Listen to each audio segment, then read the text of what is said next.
Hey guys, welcome to Matter of Opinion. Walls P here. It's your boy Rated Dawn. And today we talking sports, because as you know, it's Sports Talk Tuesday. And we got it on pat. Yep, so we're going to get right into it. So we had the Giants play the Seahawks. On a surprising upset, the Giants did defeat the Seahawks. So, go Giants.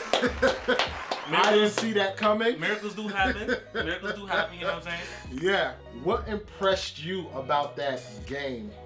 Man, with the Giants beating the Seahawks. The Giants defense came together, man. It came together. Yeah. It was there. Yeah. We saw a line. You know what I'm saying? Yeah. I was like, yeah. oh, snap. Yeah. And it's crazy because the pressure they put on Russell Wilson, you don't see that a lot. You don't. You don't. And Leonard Williams, as checking the stats here, had sacked him 3 times. Mm-hmm. Sacked him 3 times. So that's very impressive because it's very hard to tackle and pressure Russell Wilson because the boy can run. Yeah, the boy can run, you know? So it surprised me. I didn't see it coming.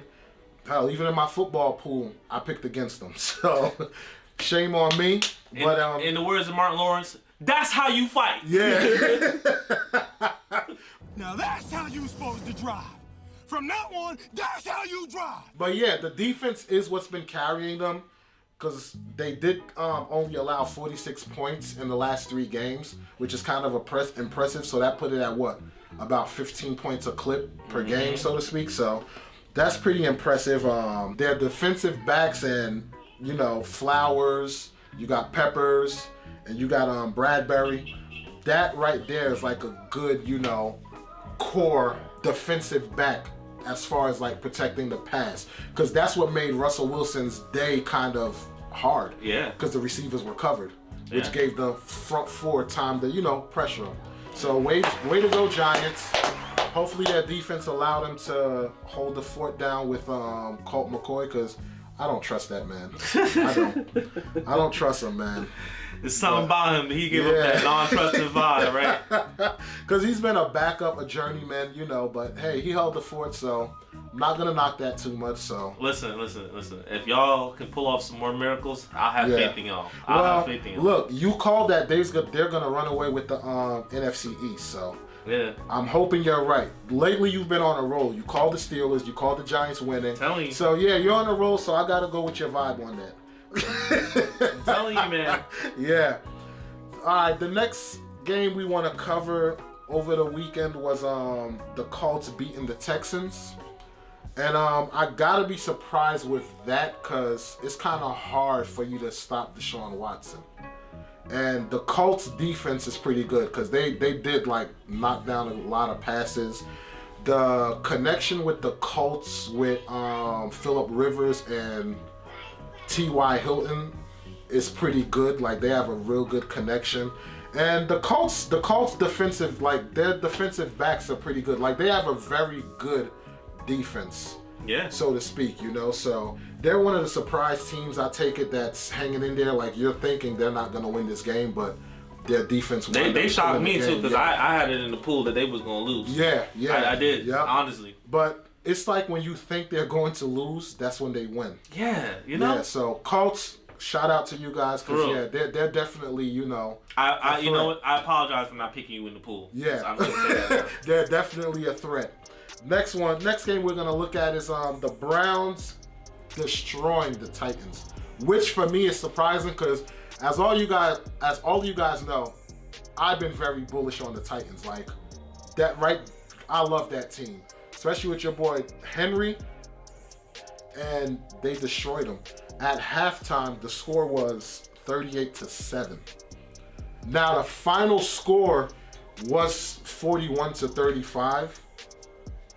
But yeah, I could be wrong. It was 45-38 or something. 38. Something like it. The score seemed closer on the box score, but that game was done at halftime. First of all, that first half of the whole entire game, I don't know what they were doing. Yeah. But they were not playing football. Yeah. It's only when they came back out after halftime that they got their stuff together. You know you're doing a good job when you stop Henry on a 4th and 1. Yes. That is a hard thing to do. That's an impressive stop. Yeah. That's an impressive stop. And then it seemed like, I don't know, it seemed like since Odell is out of the lineup, I'm not knocking Odell, but it seemed like when your star player go down, that's when you kind of like open the playbook now, because now it's like you got to try and, use your resources that you have. Like I said in the previous sports video, when your star player goes down, now you have to build your offense not around your star player, but around the players that you have, your pieces. Yep. So now it becomes harder because now you can't just direct it towards that one person. And it opens up the plays. It opens up where anybody could get it for that day or whatever. Right. But also it also weakens your team at a certain standpoint, because now you have to run plays that you normally wouldn't run. That's true. You get what I'm saying? To try to get touchdowns, to try to make stops. And now you open up your line, you open up your receivers, your defenders to get in sidewinded. You get what I'm saying? Yeah. So it's all in a matter of you should already have them practice a plan in case, hey, if this superstar goes down. Yep. That's what I feel. We saw it with the trick play they did when they threw the pass to Mayfield. Yep. Quarterback catching the pass. Yep. So they was doing a pretty decent trick plays, but that first half, they blew them out the water. And even though Tennessee came back, to me that was when they had their second stringers, and it was pretty much garbage time. So it made the score look good at the end. But they killed them too much. I barely watched the game because I'm thinking it's over. You're thinking it's over about halftime. I had so much faith with the Titans going in, so much faith, and then especially the way I've been bullish on them. I had so much faith, man. And for them to meet the Browns. Yeah. But you know what? This goes on a week-to-week basis, because now people are like, yo, the Browns, we got to look at them seriously. You know? And now people are like, well, the Titans, they not. Yeah, so week-to-week basis, man, them power rankings, you see the shift week-to-week. Because I had Titans up here, and I got to drop them down a peg or two, So the last game we're going to cover of the week that stood out to me was the annihilation by the Patriots of the Chargers. 45-0. First of all, R.I.P. Chargers. Yeah. Now, the defense is what made a huge difference in that game. I always say, I never count out Patriots defense with Belichick, because he is a defensive-minded coach, And I got to give it to Cam Newton, because he did make a lot of things happen with his legs. And they had that punt returner and receiver. I may be saying his name wrong, but Gunnar Olszewski. Olszewski. Yeah. Barry, and he's in for the touchdown. Olszewski takes it. Yeah, Olszewski. This dude was he was killing it. He was killing it.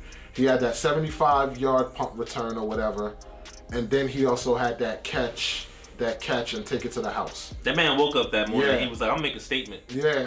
So shout out to the Patriots, because I kind of counted them out, and they still hanging in there. They're not going to overthrow the Dolphins or the Bills, but they got a chance to sneak in that wild card. It's still there. I think they got a shot at the wild card. I still think they got a shot. Moving on to the next event that happened this weekend. Errol Spence Jr. unanimous decision over Danny Garcia. Now, the events leading up to the fight was Errol Spence Jr. getting into a real bad accident last year. So the question was, how is he going to come into this fight? Is he going to be able to take a punch? And as we've seen in the fight, he took some pretty good shots, but if you ask me, he classically outboxed him. That unanimous decision, I gotta give it to Errol Spence, because sometimes when you see a unanimous decision, you well, I kind of could have. Nah, Errol Spence Jr. was in tip-top form. I feel as though he did take a lot of heavy shots, and I think he did a good job boxing wise, trying to cover up and trying to move his stick, but at the same time, it's you took a lot of heavy hits, bro. Where are those points for old boy? You get what I'm saying? He did. But that's what happens when you're boxing, like when your technique is basically coming forward, always, trying to dictate the fight. But it could be a little bit of ring rust because usually he doesn't take, a lot of power shots like that. Errol Spence Jr. is really a slick fighter, but also aggressive. But he surprised me because, like I said, I thought that, he was going to have a way more ring rust than he did. But I thought he was going to come in, jab, and then run away. Be more passive. Yeah. But he came out like he was trying to, trying to take it. Yeah. So I'll give that to him, Now, the next fight that is coming up that you got some words for, Mayweather is coming out of retirement in an exhibition match against Logan Paul. Logan Paul's about to die. For those who don't know Logan Paul, that's the man that knocked out Nate Robinson 2 weeks ago during the Mike Tyson pay-per-view. Nate, you about to get somebody about to give you some revenge. Now, the pay-per-view is set to take place February 20th. So what are your thoughts on that fight? First of all, that poor white man. That's all I'm gonna say on that. That poor white man. No, first of all, I would be terrified if I was Logan Paul because once again, you have one of the greatest boxers of all time coming out of retirement, and this is a man that's been training fighters that he's been personally training that have been moving up the ranks and having championships and stuff. So now you got to look at it in the sense like, do I really want to get in the ring with this man? Yeah. Like, this is a man that breaks people's noses in 5 seconds. And he's hard to hit, too. Exactly. Think about this. He broke the Big Show's nose live on TV. The Big Show. Yeah. That giant, fat dude with the black strap. That weighs like 500 pounds. Yeah. He could literally pick your whole head up with like just the palm of his head. Yeah, that guy. He broke his nose. So I think you all should consider, like, maybe we might need to make funeral arrangements for Logan Paul soon. Drop some nice bouquets, have a nice little memorial service. You really think they're gonna go that hard? Because at the end of the day, it's an exhibition, so Floyd might take it light on him. No. You know what I think is gonna? No. This is what I think is gonna happen. I think Floyd is gonna take it light on him. Logan might lay a shot that's gonna piss Floyd off, and then that's when he's gonna. I'm gonna tell you exactly what's gonna happen because Nate Robinson, everybody, they're gonna make it a cultural thing. Okay. I'm gonna tell you right now. So it's gonna be like, all right, you had this white guy, he beat Nate Robinson. He beat a black fighter that we had that we was hoping to whoop him. Now we gotta send in somebody who actually knows what they're doing. Now you wanna have all the black people rooting for them, like, yeah. So do you think that was what basically brought this fight together? Aside from money, of course. You think that's what brought this fight together? Of course. Because you gotta think about it. The entire world is talking about how Paul literally knocked him out. Yeah. Like literally, and there's means for it. Yeah. And you as a black boxer with pride, you know what I'm saying?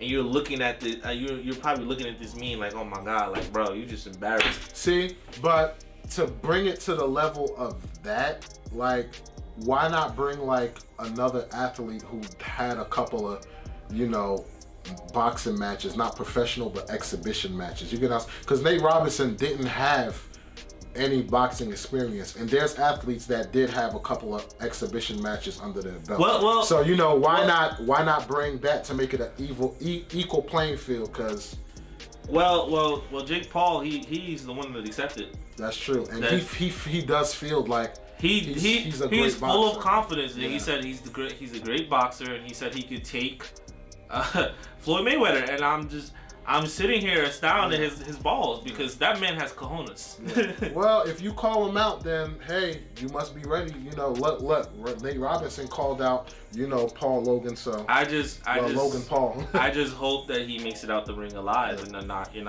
because we're talking about a man who hits fast as lightning and hits strong as thunder. Like, come on. He's not that strong. Bro. Now, I'll say this. You know how much force you have to put to break somebody's entire nose? I say, but that was a clean shot. Like, you get what I'm saying? Big Show was, hemmed up, and it was a clean shot. You talking a moving target now. But he's taking down stronger people than Jake Paul. Think about it.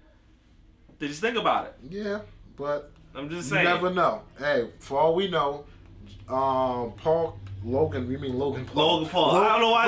You know what it is? It's because I'm thinking about Jake. Jake just got married. That's why. So here's the thing. for all we know, Logan Paul could have a serious chin.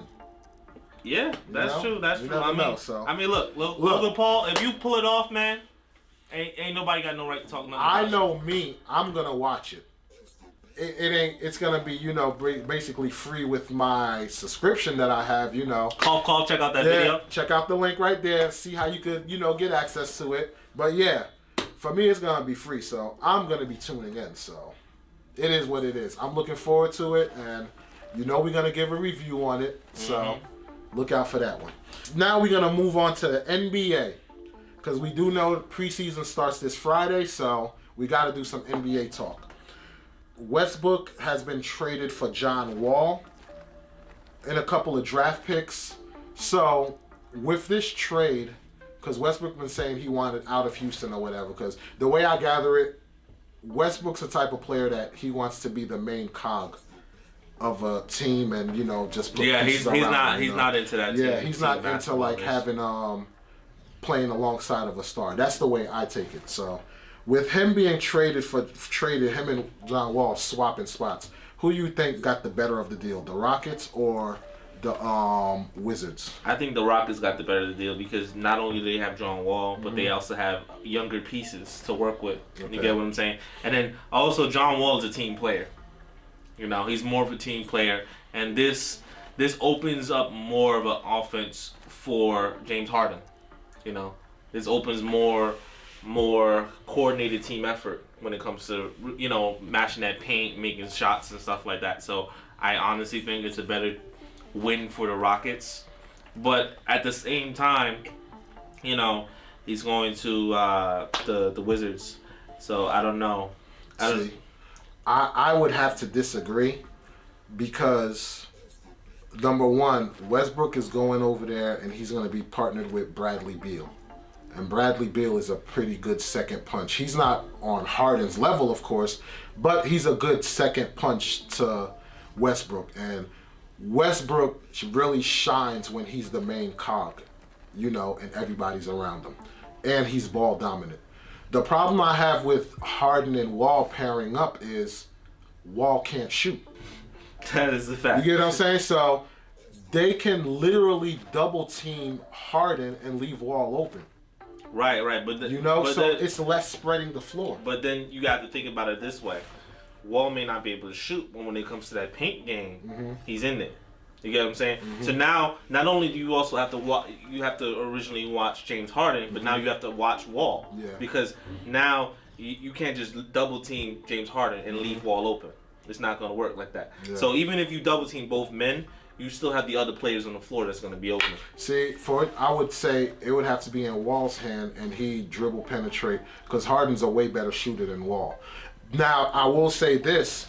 The Rockets did benefit defensively, because Wall is a way better defender than Westbrook. That I got to give.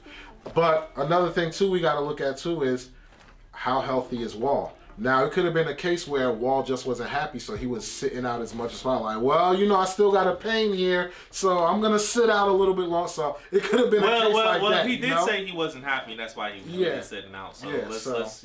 So so we're gonna look and see. But if you ask me in these early parts, I gotta say the Wizards won this trade. But we'll see. I guess we'll find out in a couple of weeks. All right. So the next topic, I gotta revisit the Lakers, because I know last week's show I put Lakers at number 2, but I have to rethink that and put Lakers at number 1.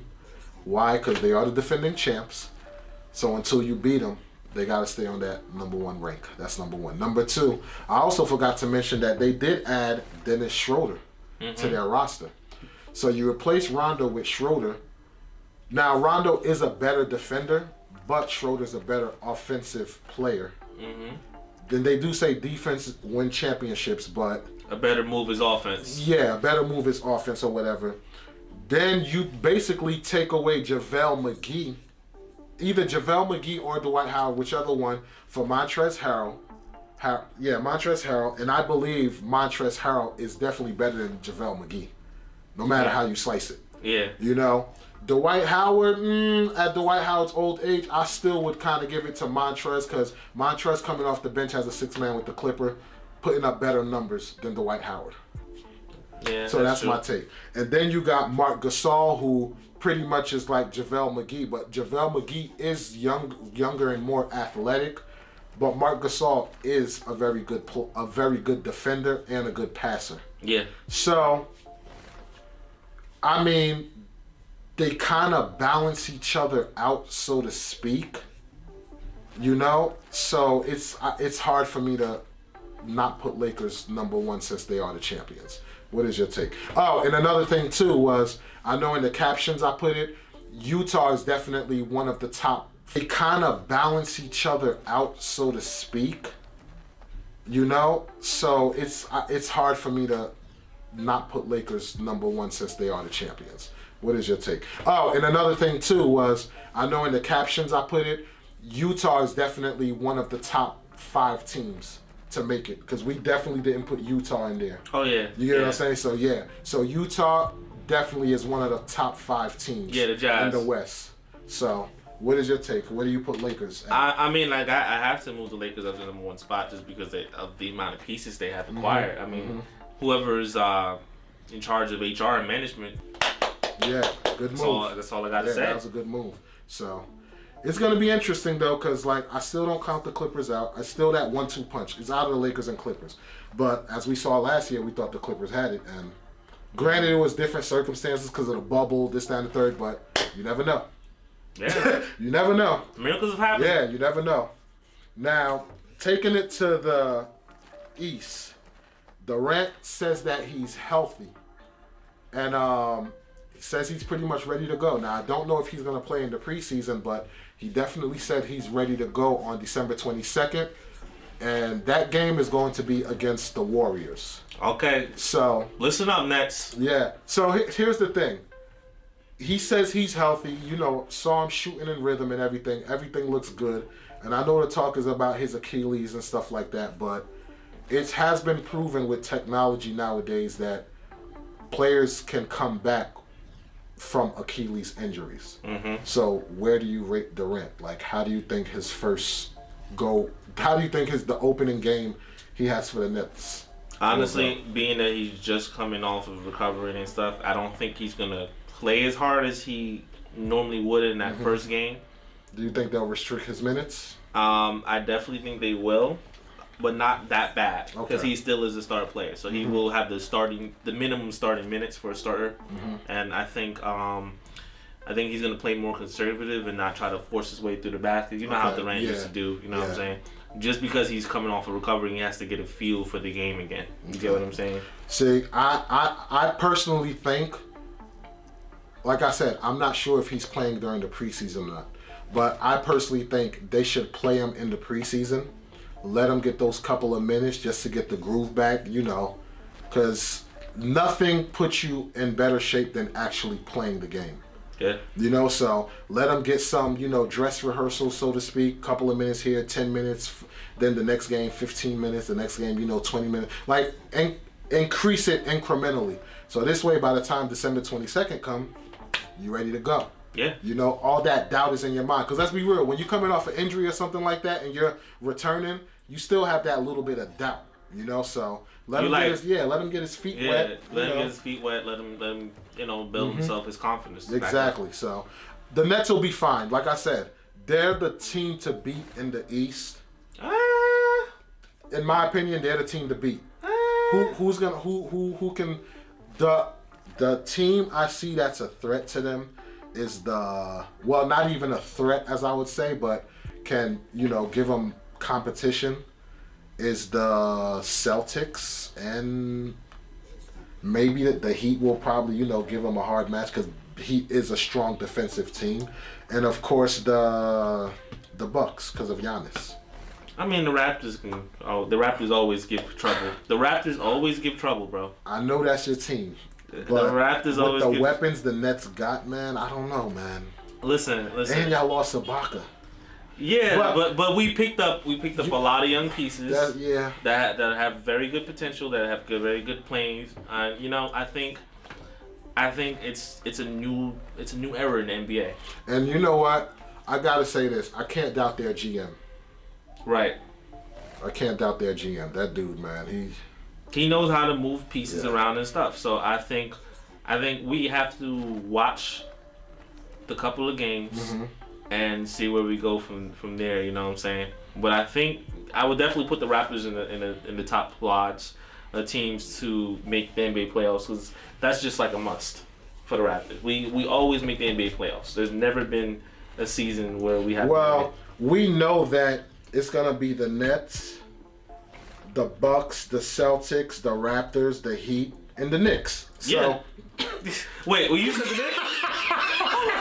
Hold up. My ears must be deceiving me. Yeah, I tried to sneak it in. I just wanted to see your expression. He was like, yeah, hold up. Wait, you said I heard the BS that came in. Yeah. Nah, Knicks. We're not even gonna mention them. But. Yeah, like what? I almost thought I was going deaf for a second. We had to throw some comedy in there. You know, we had to throw some comedy in there. But I'm sorry, Knicks fans, y'all not going nowhere. Yeah. The last talking point of the day is we got the Christmas Day schedule coming up. You got the Warriors versus the Bucks. You got the Nets versus the Celtics, the Mavs versus the Lakers, the Clippers versus the Nuggets, and the Heat versus the Pelicans. So out of these matchups on Christmas Day, what games do you feel should be like swapped, or like do you feel these games that are coming up are good games, or do you feel there should be different matchups? Honestly, okay. So for the Bucks, I think it should be the Raptors for the Bucks, because that's a rivalry that's been around for centuries. Okay. For the Celtics, I feel as though we got to put the Heat there. It's got to be a rematch between the Celtics and the Heat. I feel as though what's his name? Who leads on the team of the Celtics? Tatum. Tatum. I feel as though Tatum wants that sauce. I think if you be like, hey, we're gonna change the Nets out and we're gonna give you the Heat, I think Tatum would be like, oh word, let's go.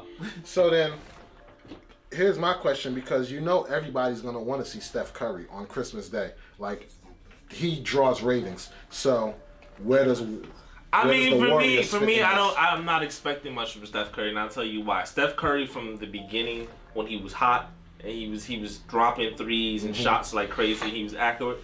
He was on top of the world. You know what I'm saying? But Steph Curry now, if you look at his shooting percentage compared to then, it's so low, and then it's just he's been missing shots and stuff. Yes, but my question to you is, who would the fans prefer to see Christmas Day? Put it like this: who would the fans prefer to see, the Warriors play or the Nuggets? I honestly, the Nuggets is a good team. So they are, but who would who would get more ratings? I would say the Warriors. Would get.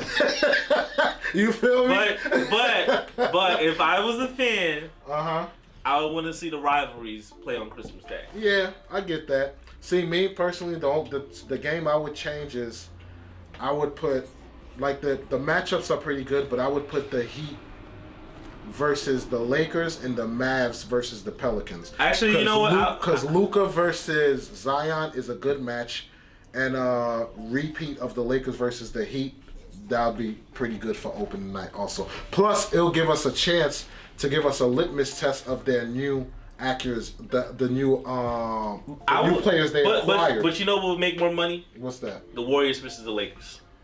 It would. It would. But I don't know.